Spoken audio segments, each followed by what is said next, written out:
What's up agents, and welcome back to another Division build video. We have got triple XP on right now, so I thought I'd just post a video of how I plan on farming this and getting my SHD up as quick as possible. Don't forget to like, share, comment and subscribe, and let's get straight into it. So first of all, you're going to notice that I am on challenging with 4 directives. I've got all the directives on apart from cool skills because that would hinder the build massively. If you want to though, you can do this on heroic, or you could do this even on hard, right? It really doesn't make too much of a difference. The idea is that you want to be able to do these things as quickly as possible. And sometimes with heroic, you can get kind of held up and it turns out to be much more efficient to do things on challenging instead. So we're going to go with challenging, and we're always going to kind of run this area here, right? Because we know that public executions are really, really good XP and they spawn here very often. Once we've kind of done the area and there's nothing left to do, obviously it's spawned pretty weird here. I've got really 3 really good ones and then nothing else. But if they don't reappear, what we'll do, we'll travel to New York and then we'll come back.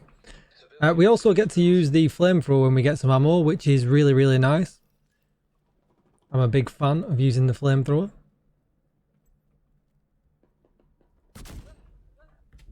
And really, you're just going to kind of set things on fire.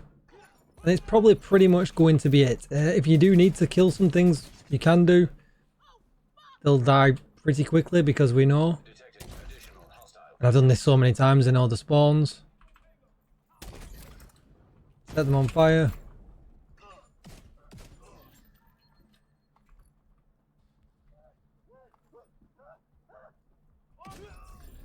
And easy claps. And that is pretty much what we're going to do. And then you go to the next event, and then to the next event, and to the next event. And before you know it, you'll fry. You will fry them, but you'll fly through your XP. If you're wondering how you know how much bonus XP you've got left, it's not 15 levels like it is usually this time. And it's 3 times at the moment rather than 2.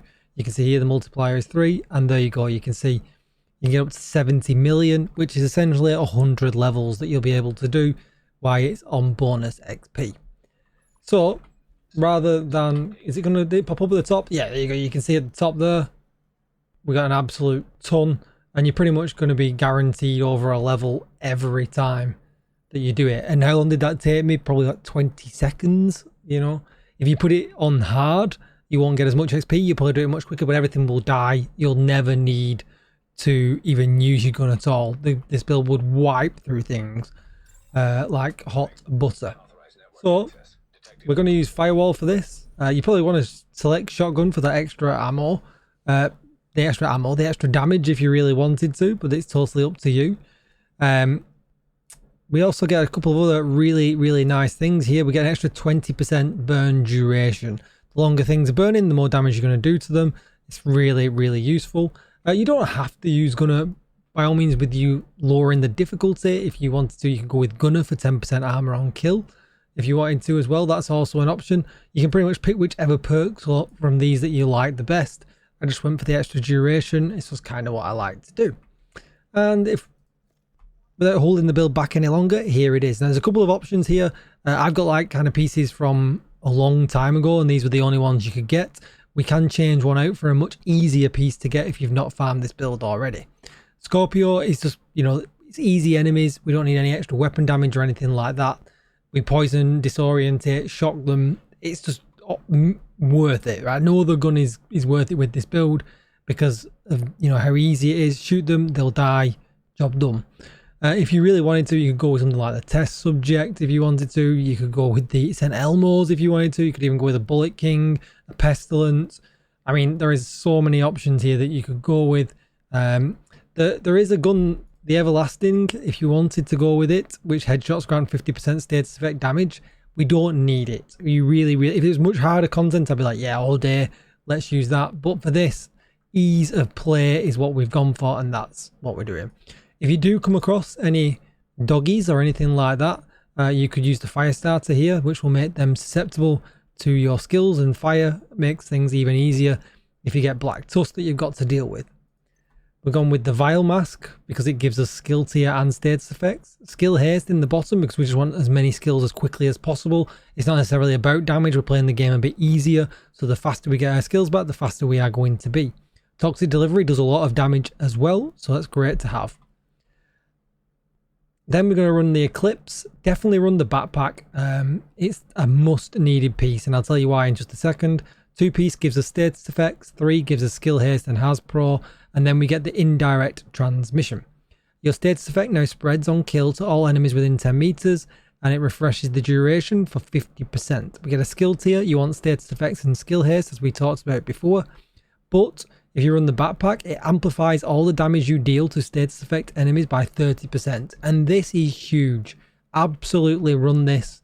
Definitely the best piece in the entire build for damage. We're then going to run the chest piece. Again, we're going to run skill haste and status effects, but it increases the indirect transmission range from 10 meters to 15, and it refreshes the percentage from 50 to 75. You could replace this out if you didn't want to run the vial, or you didn't want to run the gloves if you really wanted to, for something that might do a bit more damage. But again, we're going for ease of play, and that extra range is beautiful. With the holster, you're just going to want status effects. You could go skill haste if you wanted to here. Either or will work absolutely fine. Again, with the core attribute for the knees is obviously going to be skill tier, but then attributes is status effects or skill haste. Either or, again, works absolutely fine. The gloves, this is where you get a couple of choices. These ones are really, really hard to farm because they come with the blue core attributes. As you can see, skill haste and status effects. And I rolled on a skill tier, but I do get an extra 10 status effects from the 1-piece bonus. But if you farm up Electrique, you'll also get status effects for the 10% bonus as well. It's pretty much exactly the same, but it comes with a yellow core attribute, meaning you only have to focus on getting skill haste and status effects here down at the bottom. A much easier farm. Electrique wasn't out when I got these gloves originally. Skills, you're going to want the Firestarter Chem Launcher. For mods, you can see I put in burn, strength and ammo. And then for the second one, we're going with the Sticky Bomb, really good to start the fights off. And I've gone for duration and duration in there. I've not got any max duration mods for that yet. Man, I am rubbish. But yeah, that is going to be the build if you wanted to see the stats. I mean, you can do, doesn't really make much difference when this kind of build. We're not building for headshot or anything like that. But you can see on the skills here, skill haste is 73%, 8 ammo, 17-second cooldown, 73 skill haste, 18-second cooldown, and 1,000,000 damage. Just really, really good build. And like I said, you can run around and use the flamethrower as well once you collect that ammo. Just makes it a whole ton of fun. And this is great for clearing the manhunt as well. So if you left like me, you've not started the manhunt yet, and you want to get through all the little side bits and, you know, the open world activities that it makes you do, stick it on hard, stick it on challenging, run this build, and you'll fly through it in no time whatsoever. That is going to be it for the build video. It's been a while, Agent, so please do give it a like and comment down below. Let me know what you think. If you've not yet subscribed to the channel and you've just come across the channel for the first time, please consider subscribing, and I'll see you in the next one. See you later, Agents. Bye-bye.